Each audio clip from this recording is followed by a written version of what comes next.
So how much e-waste is actually out there? Globally, e-waste generation is growing by 40 million tons per year. This is equivalent to filling around 15,000 football fields 6 feet deep with waste. Statistics show that 353 million computers, 248 million TV sets, 1.59 million mobile phones were sold in 2011, while 41.5 million tons of e-waste was generated globally the same year.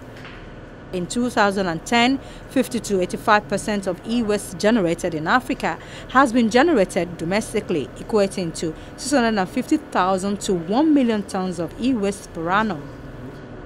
It is foreseen that by 2030, developing countries will be discarding between 400 and 700 million of obsolete personal computers per year, compared to around 300 million in developed countries. Now the question is, how big of a problem is the e-waste situation? Some of these electronic boards, they now get into the hands of these perverse people who use them for dangerous things. We talk about how do these people make all these bombs and the rest of them. Where do they get the boards from? Electronic waste.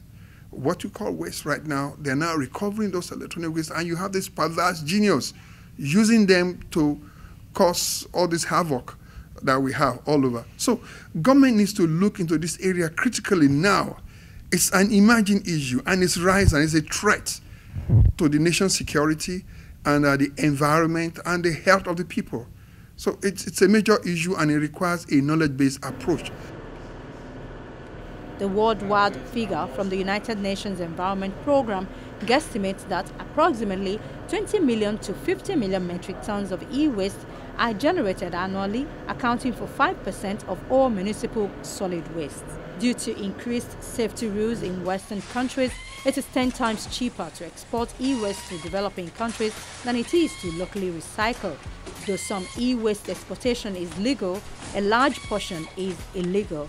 Electronics exported under the category of used or second-hand goods are not subject to any restrictions, and numerous other loopholes, export schemes, and corrupt officials have been discovered.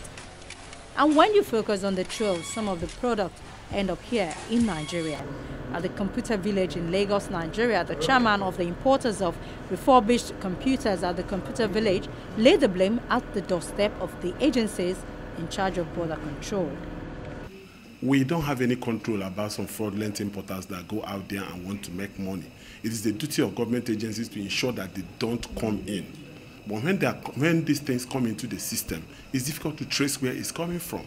But we all know that you cannot go to America and manufacture substandard. This can be traced back to Asia, to China in particular.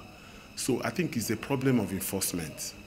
It's not like there's a deliberate effort on our own part to ensure this shortchange the system, because a businessman wants to make profit. But we are telling them that you don't make profit at the expense of your own health and your national security. What we are telling them is that when you go to buy the ones that are still reusable. Don't bring the ones that reach the end life. And we have been engaging them, and it has been working. MESRA commended us because over time we have drastically reduced the level of unusable, unserviceable electronic equipment coming into the country.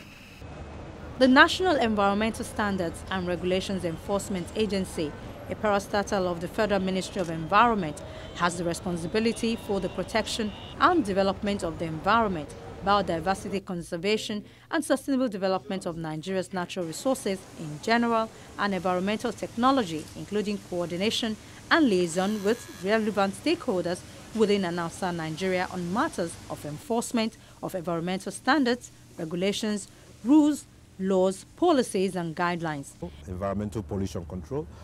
Its Director General says the agency is ready to go after those who flout the law. We're also very mindful of non-branded products, and this is why we are working closely with the customs to make sure that any product coming into Nigeria, the importer must be registered. He has a role to play. He has a role to play in bringing in that. And in addition to, even what we call the charity donors, it's a big problem. Some may bring, already, the product is already what we call near end of life. So a charity organization bringing use the equipment, they must ascertain that it's appropriately functional, that it has some life in it. There's no point using Nigeria as a dumping ground. And for those Nigerians, unfortunately, who will go to overseas and just bring to Nigeria, I mean, end of lives, where they go to some garage, dump houses and all that, they just fill containers and bring. The time is over. We've banned that. It's part of the regulation. You don't need to bring it in. And now I'm happy to tell you now that it's working very well. You know, before any such importation is coming, we have an alert. Listen, we are not sure either this shipment is passing through West Africa. Be alert.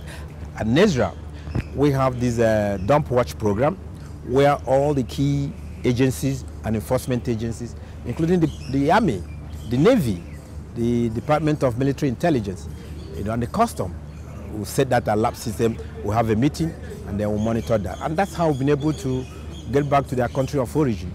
It is an undeniable fact that e-waste in an unethical recycling operations poses a major threat to both human health and the environment. Valuable metals such as gold and copper can be extracted from electronics, but this recovery process is often done in the cheapest and most unsafe way. Yeah, the EPR, extended producer's responsibility. It was one of the new provisions in the NESRA law. But you see, these things have not been properly coordinated. We have been advocating that there's a need to have recycling plants down here. It makes it possible for us to gather what we have together and channel it to the recycling plants. So what we have here are scavengers that bring these things, cannibalize them for whatever they can get from them, and this has messed up the process. And that is where you begin to find these things finding its way to our water stream and polluting the environment because they are untrained and they don't have the capacity. So that is where we are calling on government to bring the enablement so that we can partner with them. Whatever is not reusable, we can channel it to the recycling plant and then we make money. It's going to create employment for our teeming population. But the way they're doing it now is haphazard and there is no coordinated effort at harmonizing all these things. And that's where the main problem lies. Despite the obviously toxic nature of the most common recycling techniques, over 90% of e-waste landfills or dumps have no environmental standards.